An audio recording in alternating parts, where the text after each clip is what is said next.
Hello WhatsApp guys, চলে আসলাম নতুন একটা ফ্রেশ নিউ ব্লগ নিয়ে। তো এর আগে দেখতে পেরেছে দু একটা ব্লগ গিয়েছে, তো ব্লগগুলো কোনো কামের না, আমার কোনো একটা ভিউ যায় না, একটা ভিউ তো কোনো দরকার নেই। আর এখন আমি যেইখানে দাঁড়িয়ে আছি বর্তমান, এইখানে হলো আমাদের আড্ডার জায়গা। তো এইখানে এখন বর্তমানে কেউ নেই, আমি আর আছি। আর এখন মারছে গরু ছাগল, আড্ডা মারছে, রাতে মারবো আমরা। এখানে একটা চলে আসবে গাড়ি, তো ওটাকে তোমাদের কোনো নেক্সট ভিডিওতে দেখাবো। तो देखते थको, हमारे संगे ज्वाइन था ब्लॉग है भाई। क्या बड़ा सारा एक मीटअप हो गया इधर पे, हमारा इधर पे को सब बंधुरा তোমরা দেখতেই পারছো এখানে। তো চলে আসলাম মাঠে চলে আসলাম একটা কারণে, মানে আমাদের এখানে যে ধান ভাঙানো হয়েছে মেশিন দিয়ে, তো ওই ধানগুলোকে এখন বাড়ি নিতে হবে। তো এখানে আছে বস্তার মধ্যে,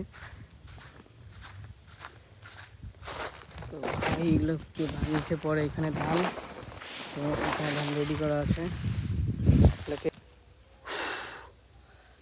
তো ভাই এই যে দুটো করে বস্তা উঠাচ্ছে একা একা, বা একদম বাড়িয়ে যাচ্ছে এখান থেকে। এই জায়গাটা কিন্তু অনেকটা ঢালু, দেখে মনে হচ্ছে না। প্রায় আমি ওই দিক দিয়ে ঘুরে আসতেছি, ওদিক দিয়ে উঠায় নিচ্ছি, আবার এদিকে যাবো, সামনে বাঁদিকে রাস্তা দিয়ে ঢুকে যাবো নিচে। এইভাবে 2-3 ঘন্টা কাটতে হবে, তারপর যে ফ্রি।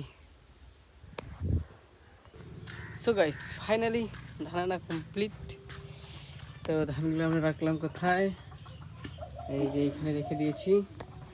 পুরোপুরি 2 ঘন্টা লেগেছে আমাকে ধানগুলো আনতে। তারপর এরপরে চান করি, চান করার পর তারপর দেখাচ্ছে। তো ভাই সন্ধ্যাবেলা চলে আসলাম চুল কাটার জন্যে। আমি কাটবো না, একজন কাটবে, আর একজন অলরেডি কাটছে দেখতে পাচ্ছ। তো চুল কাটবে কেন, এরা যাবে বিয়ে বাড়িতে, আমিও যাবো, কিন্তু আমি কাটবো না। আমাদের দেখা হচ্ছে নেক্সট পরে।